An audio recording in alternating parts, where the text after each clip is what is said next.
যে খুব কাছাকাছি থেকে দেখতে পেরেছি সেটা তো সুযোগ হয়ই নাই। এবং আমাকে আমাদের ইঞ্জিনিয়ার শাওন ইসলাম তুহিন তিনি বললেন যে ভিডিওতে দেখে নিচ্ছেন কিনা বা টিভিতে দেখেছেন কিনা, সেটাও দেখার সুযোগ হয়নি। জেল থেকে বাইরে হওয়ার পর এই ধরনের ডকুমেন্টারির মাধ্যমে আমাকে সবকিছু দেখতে হয়েছে। আমরা 17 বছরের 17টা জুলাই পার করেছি এবং সেই জুলাই কিন্তু সেগুলো কিন্তু খুব ভয়াবহ ছিল। 36 জুলাইয়ের মতোই ভয়ঙ্কর ছিল। আমার নিজের যে নির্বাচনী এলাকা, সেই নির্বাচনী এলাকায় প্রায় শতাধিক নেতা কর্মী গুম এবং খুনের শিকার হয়েছে। এটা বলার কারণটা হলো এই যে 36 দিন আমরা যে জুলাইটা পেয়েছি, এটা দিনটা তৈরি হয়েছে 17 বছরের জুলাইতে। এবং আমি পার্লামেন্টেও ক্যাটাগরিক্যালি বলার চেষ্টা করেছি। আজকে এই যে ডকুমেন্টারিটার মধ্যে একটা বারের জন্য আমি আপনি দেখি নাই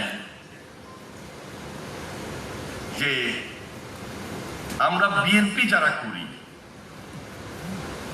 আমরা কোথাও বলেছি এই ডকুমেন্টারির বাইরেও, ইভেন মাননীয় প্রধানমন্ত্রী বারবার বলার চেষ্টা করেছেন যে জুলাই এটা এই দেশের জুলাই সবাই, জুলাই আন্দোলনের ফসল এবং জুলাই একক কোন ব্যক্তির না, একক কোন দলের না। বৈষম্য বিরোধী ছাত্র আন্দোলন যখন শুরু হয় তখন জেনারেল স্টুডেন্টরা মেধার জন্য তারা এই আন্দোলন শুরু করেছিল এবং এই আন্দোলনে প্রজন্মের যারা আন্দোলনে খুব কাছাকাছি থেকে নেতৃত্ব দিয়েছিল, এরাই আন্দোলনকে সবচেয়ে বেশি শক্তিশালী এবং বেগবান করেছিলেন। এবং আমরা রাজনৈতিক দলগুলা যে যেখানে পেরেছি, যে যেখানে ছিলাম, আমরা বরাবরই চেয়েছি যে এই প্রজন্মের নেতৃত্বে একটা আন্দোলন হোক এবং যে আন্দোলনটা একটা পর্যায়ে গিয়ে রাষ্ট্র মেরামত এবং রাষ্ট্র সংস্কারের পথে গিয়ে দাঁড়িয়েছিল। এবং সেখান থেকে সবাই মিলে আন্দোলনটাকে বেগবান করার মধ্য দিয়ে 5 আগস্ট আমরা পেয়েছি। এবং সেই 5 আগস্ট সবার আন্দোলনের মুখে শেখ হাসিনা শেষ পর্যন্ত পালিয়ে যেতে বাধ্য। এই আন্দোলনে যারা বিগত দিনগুলোতে শহীদ হয়েছেন, গুম হয়েছেন, খুন হয়েছেন, আমি তাদের আত্মার মাগফিরাত কামনা করি।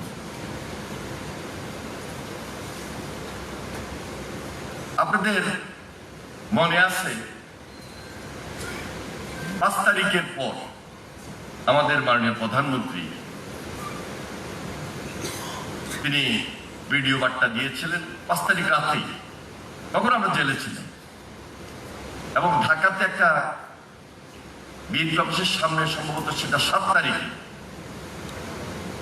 একটা সমাবেশ হয়েছিল। সেখানে দেশনেত্রী বেগম খালেদা জিয়া তিনি বক্তব্য দিয়েছিলেন এবং মাননীয় প্রধানমন্ত্রীও বক্তব্য দিয়েছেন দেশবাসীর সামনে। কথাগুলো বলছি এই কারণে, আমাদের এই আন্দোলনটা ছিল যে দেশটা এমন একটা পর্যায়ে চলে গিয়েছিল, একটা গণতন্ত্র, একটা স্বাভাবিক রাজনীতি, সাধারণ মানুষের জীবনযাপন কোনোভাবেই বাংলাদেশে থাকার মতো, হওয়ার মতো আর যখন সুযোগ ছিল না, তখন এই আন্দোলনটা এত বেশি সংগঠিত হয়েছিল। আমরা সবাই মিলে এই আন্দোলনটাকে বেগবান করার মধ্য দিয়ে 5 আগস্ট এবং 5 আগস্টের পরের ধারাবাহিকতা আমরা পেয়েছি। জেল থেকে 6 তারিখে মুক্ত হওয়ার পর আমি 2 রকম সিনারিও আমার সামনে ভেসে আসে। 5 তারিখের আগ পর্যন্ত যতদিন মাঠে ছিলাম ততদিন, বিশেষ করে সর্বশেষ 36 দিনের যে জুলাই আন্দোলন, আমরা খুব কাছ থেকে বিভিন্ন জেলায় বিভিন্ন ইউনিটে আমরা আমাদের মাননীয় প্রধানমন্ত্রীর নেতৃত্বে কাজ করেছি। আমরা ছাত্রদের সঙ্গে কাজ করেছি, প্রজন্মের সঙ্গে আমরা যোগাযোগ রেখেছিলাম এবং কোন জেলায় কে কিভাবে নেতৃত্ব দিচ্ছেন, আন্দোলনটাকে সংগঠিত করেছিলেন, সেটা অনেকটা আমাদের মুখস্থ ছিল। 6 তারিখে জেল থেকে মুক্ত হওয়ার পর বিভিন্ন জেলায় যখন যোগাযোগটা অব্যাহত রেখেছি, অথবা ওই সকল নেতৃবৃন্দের সঙ্গে যখন কথাবার্তা যোগাযোগটি আবার হচ্ছিল, দেখলাম যে ওই নেতৃত্বগুলো আস্তে আস্তে ঝরে পড়ছে। তাদের নেতৃত্ব সেখানে আর নাই যারা বৈষম্য বিরোধী ছাত্র আন্দোলনের নেতৃত্ব দিয়েছিলেন। একটা পর্যায়ে এমন হয়েছে 5 তারিখের পর, যখন আমাদের ছোট ভাইরা একটা নতুন রাজনৈতিক দল গঠন করলেন,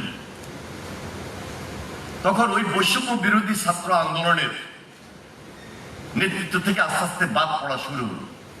যারা শুধু বৈষম্য বিরোধী ছাত্র আন্দোলনের নেতৃত্ব দিয়েছেন আর ওইখান থেকে যারা এনসিপি করেছেন, শুধু তাদের নেতৃত্বটাই বোধহয় ছিল, আর কারণ নেতৃত্বটা বোধহয় ছিল না। এবং 17 বছর আমরা যাদেরকে অনেক সময় পাইনি, আজকে যারা বিরোধী দলের নেতৃত্বে অবস্থান করছেন, তারা বিভিন্ন জেলায় ওই নেতৃত্বের জায়গায় বসে পড়ে তাদের ছাত্র সংগঠন। 5 তারিখের আগে যারা নেতৃত্ব দিয়েছেন বৈষম্য বিরোধী ছাত্র আন্দোলনের নেতৃত্বে, এরা ছিলেন জেনারেল স্টুডেন্টের নেতা। আর 5 তারিখের পরের ধারাবাহিকতা এসে দাঁড়ালো যে 2টা রাজনৈতিক সংগঠনের ছাত্রদের পক্ষের নেতা, পার্থক্য হয়ে গেল এখানে। আপনাদের মনে আছে যেদিন নির্বাচনটা হয় 12 তারিখ, আমরা 17 তারিখে শপথ নিয়েছি। এখানে আরেকটা নতুন বৈষম্য তৈরি হল। আমরা জনগণের নির্বাচিত প্রতিনিধি, বিএনপি 2/3 আসন নিয়ে যখন শপথ অনুষ্ঠানে অংশগ্রহণ করছেন এবং মন্ত্রী পরিষদ গঠন হতে যাচ্ছে, খুবই দুঃখজনক সেদিন আমাদের এই বিরোধী দল অংশগ্রহণ করেন নাই এবং ওনাদের মাঠে খুব দৃশ্যমান আন্দোলন ছিল। ওই আন্দোলন থেকে এখন পর্যন্ত ওনারা সরে যান নাই। আজকে এই কথাগুলো এদেশের মানুষের মনের মধ্যে গেঁথে গিয়েছে এই কারণে যে একটা সরকার মাত্র শপথ নিচ্ছে, জুলাই সনদ নিয়ে ওনারা যে বক্তব্যটি দিচ্ছেন, আমাদের দেশে আমরা অনেক সময় অনেক সস্তা রাজনীতি করেছি। এই সস্তা রাজনীতির উপর ভর করে জনগণকে জিম্মি করে আরেকটা বৈষম্য তৈরি করে যদি মসনদে যেতে চাই, এই মসনদে হয়তোবা কোনো সময় যেতে পারবেন, কিন্তু 17 বছর যে ক্ষতিটা হয়ে গিয়েছে এটা পুনরুদ্ধার করাটা কঠিন হয়ে যাবে।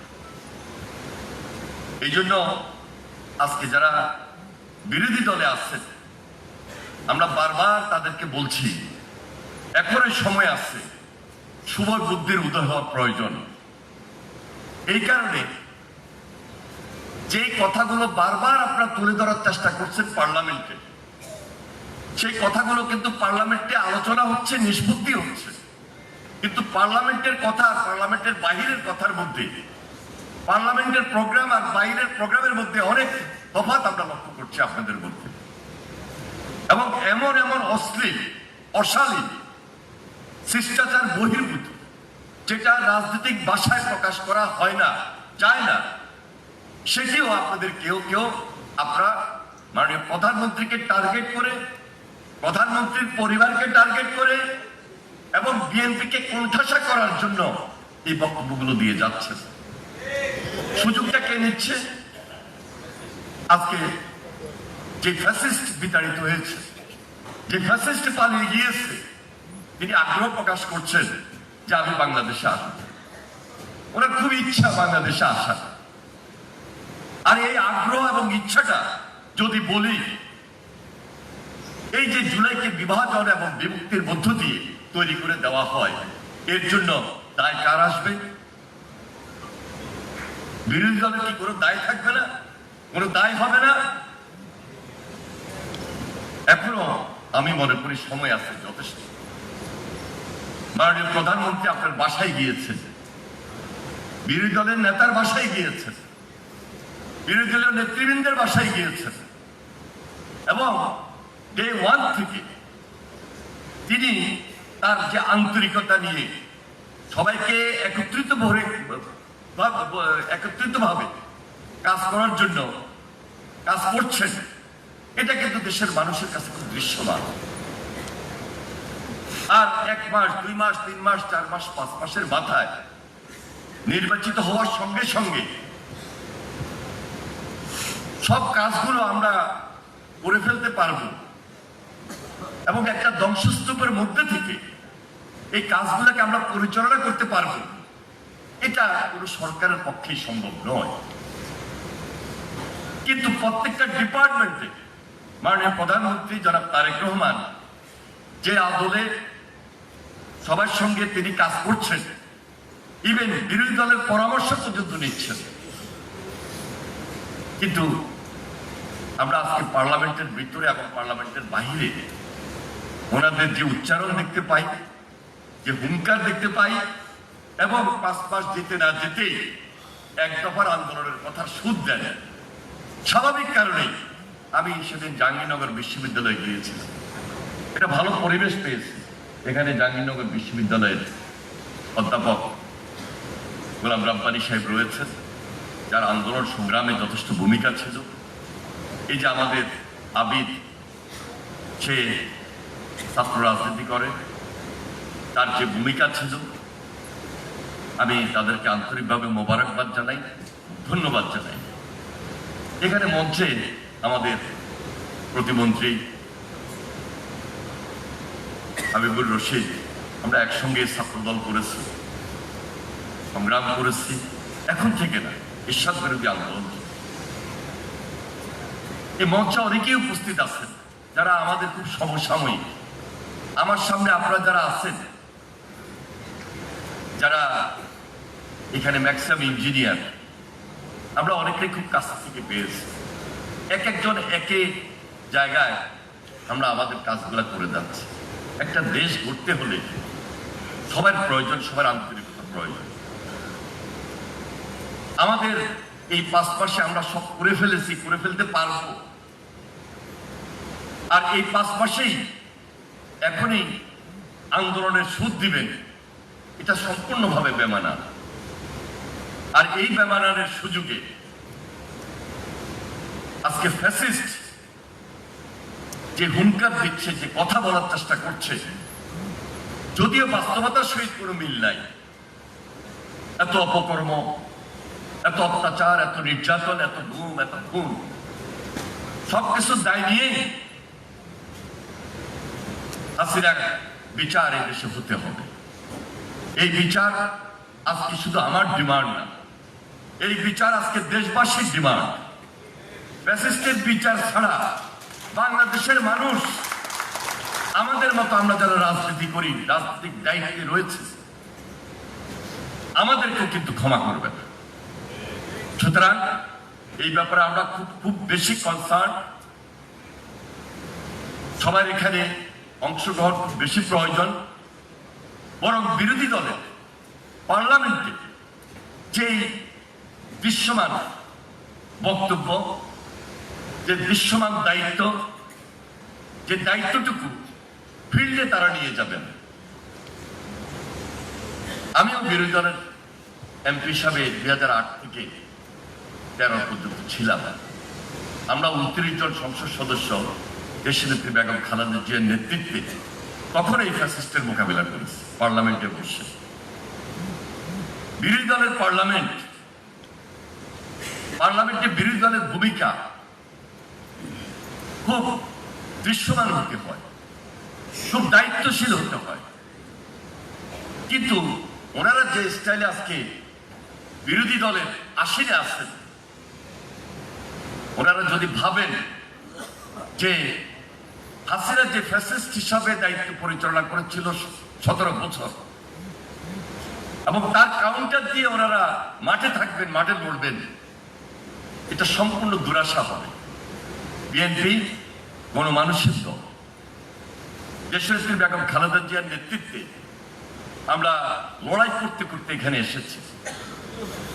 একই পরিবারের 3 জন রাষ্ট্রের দায়িত্বে।